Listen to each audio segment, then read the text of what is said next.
Hey folks, Sam Luce here with Safari Pedals. Today I want to show you a brand new plugin, and this is a really comprehensive, fully featured plugin with a load of tricks up its sleeve. Now this is going to work great for drums, for guitars, basically anything you can throw on it because there's so much available in this plugin, and I want to walk you through some of the features now.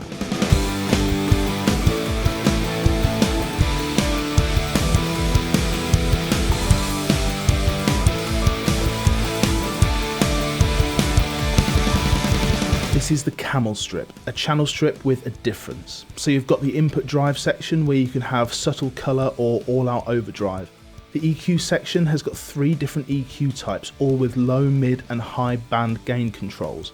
You've got the EQ1A, which is a famous British tube type EQ, the 73, which is a famous British EQ console style, and the 4K, which is modelled on a completely different famous British console EQ. Each of these 3 EQ styles has a different character and is going to impart a difference on the sound. Then you've got control over your dynamics with a gate with soft and hard modes and a really intuitive one knob compressor, but it's a one knob compressor with a difference. It's not just one compressor, it's 3. So you have the Fair setting, which is a vintage tube style compressor, 2A, which is an opto style compressor, and then 76, which is a classic FET style compressor. Each is going to give you a completely different sound. In the effects section, we've got 2 different reverb styles, plate and spring, which you can blend in or use this as just a complete effects channel. And finally, in true Safari pedal style, we've got oversampling on the plugin and output control, so you can make sure you're gain matching your audio.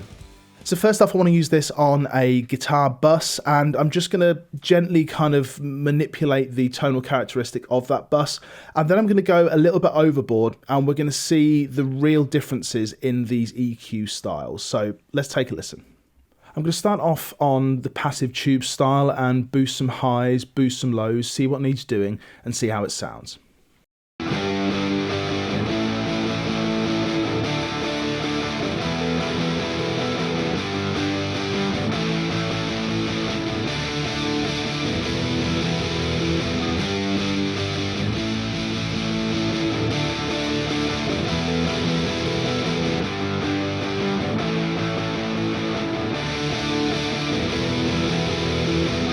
Okay, we're getting a nice smooth kind of top end to there, and the low end is really filling stuff out. You're noticing that as I bring up that low end, it actually changes the top end, which we're going to take a look at in a moment, but let's just go through the 3 different characteristics and see what the tonal changes are.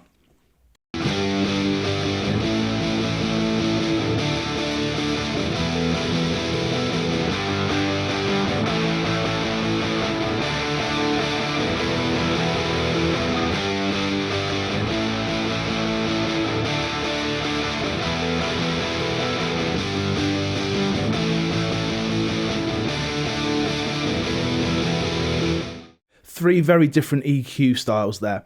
And the reason that they're so different is because they're modeled on 3 different types of EQ that have a distinct curve for each of them. Let's take a little look at those curves and see exactly how each EQ is actually behaving. So if I reset these EQs to 0, you'll see as I turn the EQ off and then on again, we're actually imparting some color. Now the plugin itself imparts color just in itself. If I bypass it completely, we're flat. And then if I bring it back in, we're actually boosting some lows and bringing in some overall character. And this is going to get amplified when we bring up the drive and bring down the output. But for now, let's just take a look at the EQ.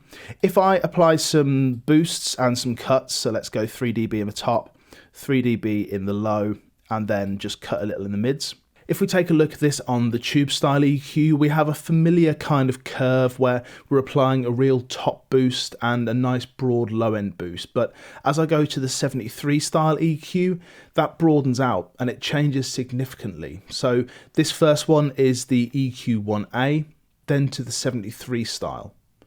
Then over on the 4K, you'll see there's a real tonal shift there. And this is great for selecting the EQ that's right for the source. For guitars, I love this EQ1A. I think it's nice and smooth. It adds a real sheen, a real brilliance to the sound. But for drums, I prefer either the 73 or the 4K. And that's what's so great. You have these options. You have more colors in your palette to use for different instruments. Just one type of EQ is not necessarily going to be right for every instrument. instrument, so having those options is a really great feature to have. Now I mentioned the low end and how that kind of changes the top end, and you'll see that as I bring the low end down to unity. So I'm going to go to the EQ1A and then bring this up, and you'll see that top end is actually changing as well. In these passive style EQs, no band is necessarily that discrete. They all have an effect on everything else. So as I alter the mids, that's also affecting that low end, and as I bring those mids up, it's kind of affecting that low end a little bit as well. So the EQ1A is a passive style EQ where it's not necessarily that surgical, it's about broad strokes and it's about tonal shaping.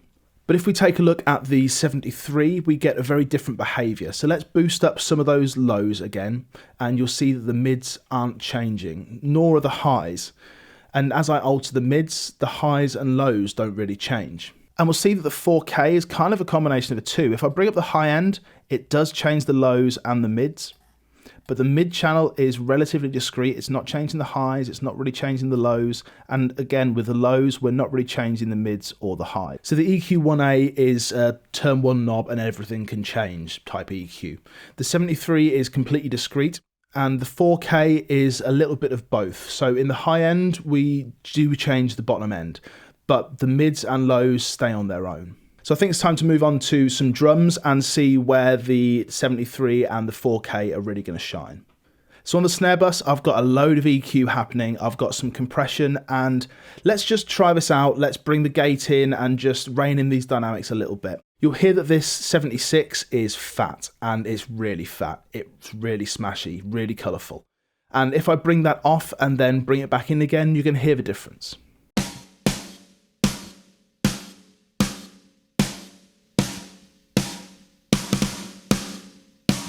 Really kind of bringing up the tail and adding some thickness and some warmth to the transient. As I go to the 2A and across to the fair, then you're going to hear something a little bit different. The 2A is a lot slower, so you're going to hear that transient come through. And in the fair, I'm going to save that for the drum bus.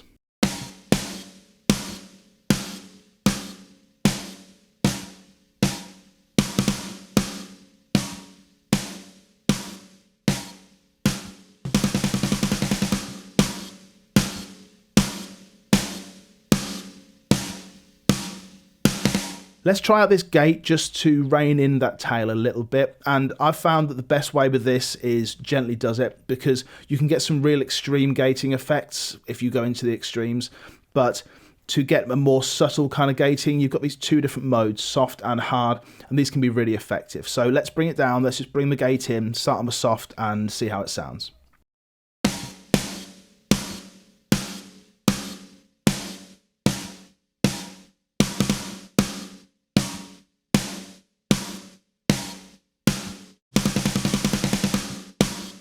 Okay, we're getting some nice gentle kind of gating there. If we go to hard setting, then we're really going to be chopping off that tail considerably.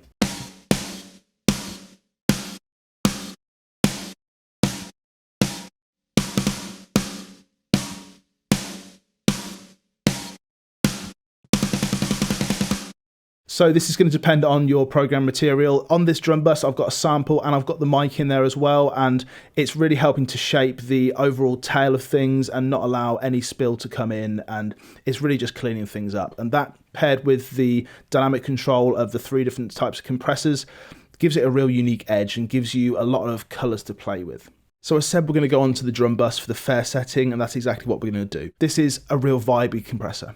So if I start with it down at 0, I'm just going to bring it up and you're going to hear the whole thing just get kind of hugged. The tails are going to come up. The transients are going to come down slightly, not as much as they would with the 76, but the whole thing is just going to feel a little more at one.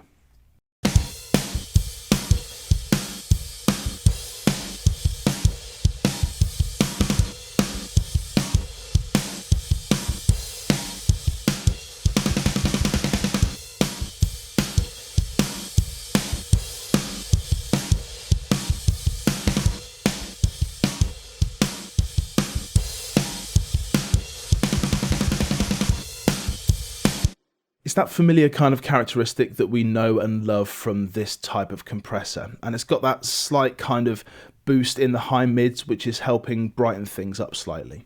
I want to jump over to see about this input distortion and the characteristics that we can create here. It's not just distortion, it's gentle warmth if you want it to be, or it's full-on overdrive if you want it to be. And I love using this on a bass. So here I've got it on the bass channel then. I've got a little bit of compression from the LA2A. I've got a bit of drive going on, some highs, a slight boost in the mids and some lows. Let's just cycle through some of these different EQ settings, and you'll hear on the bass that low end shift as we change EQs is really apparent.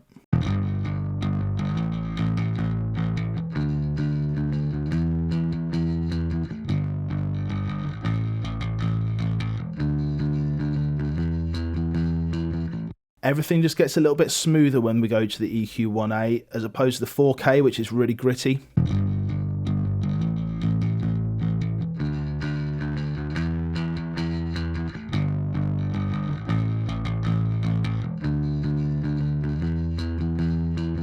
Awesome. So let's bring up some of the input drive and adjust the output as well. Now I'm just going to gain stage this just to make sure that what I'm hearing coming out is the same level as what's going in to make a fair comparison. Bring the output down slightly. Okay, great. Let's bring up this input drive then.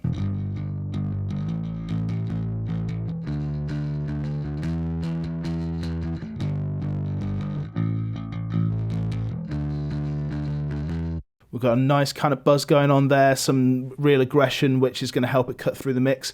And we've got oversampling as well, which is going to stop any aliasing when you're working at kind of overdriven settings as we are here.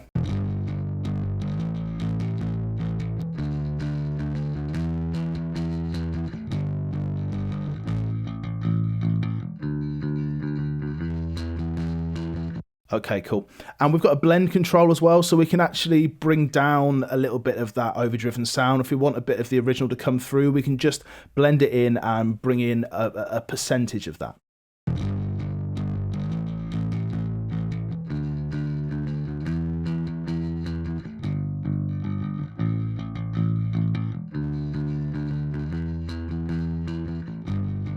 Okay, great. And on the compressor, we've got the 3 different modes, as we said. I feel like the 2A is kind of doing its job here, and if we're going to the 76, we're going to get something a little bit more smashy. Let's bring up the blend just so we can hear that perfectly.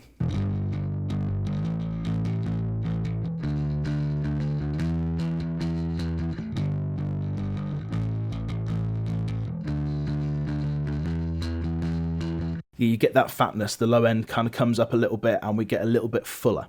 So we've covered the 3 different types of EQ that you get with this plugin, the 3 different styles of compressor and the gate, some input drive stuff where we can go gentle or we can go to overdrive.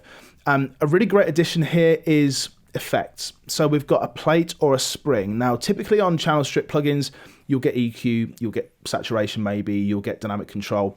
But to have that reverb in there as well is really a one-stop shop, and it means that you don't have to use any other plugin on here. So I'm going to put some drum bus and just see how it sounds. I'm going to use a plate kind of sound, and then I'm going to go to a sort of effects channel and see how we can really manipulate the sound of that.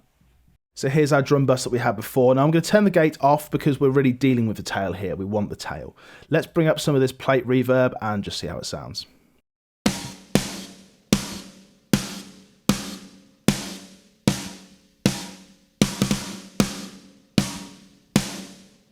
Even at 6%, we're getting some nice depth there.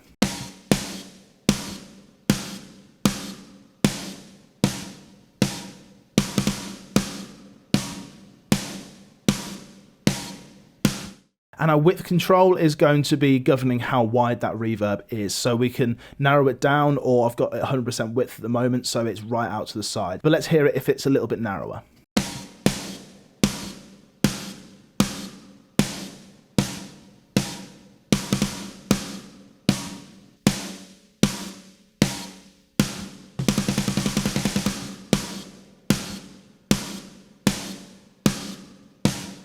Nice, so somewhere down the middle is working for me. It's not too broad, it's not too narrow, it's just kind of engulfing the sound a touch.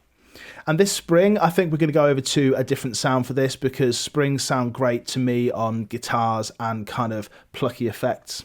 So for this one, I've gone all out. I've got a load of mid-range EQ, I've got a load of saturation, I've got a load of spring effects, and some compression in there as well. But it's at 50%, so I'm just bringing in a little bit of the effect. Let's hear how it sounds before and then how it sounds once we're going a little bit crazy with this Camel channel.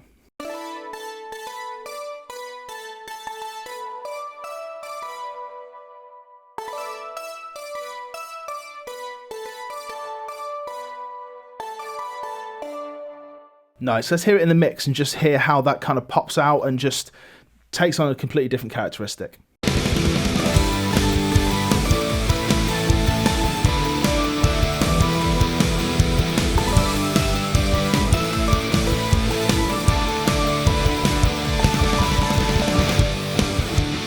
So with those effects, it really just completely changes the character. It broadens it out and it becomes a little more ethereal. It stops being just a pluck and it starts being an actual tonal kind of instrument, which in the instance of this mix, it works really well.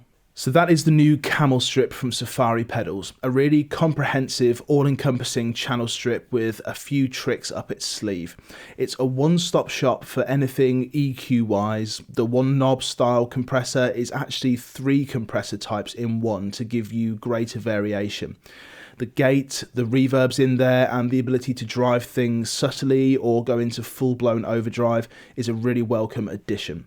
You can check it out now at safaripedals.com on its own or get it as part of the Everything bundle. Thanks so much for checking it out. I'll see you again soon. Take care.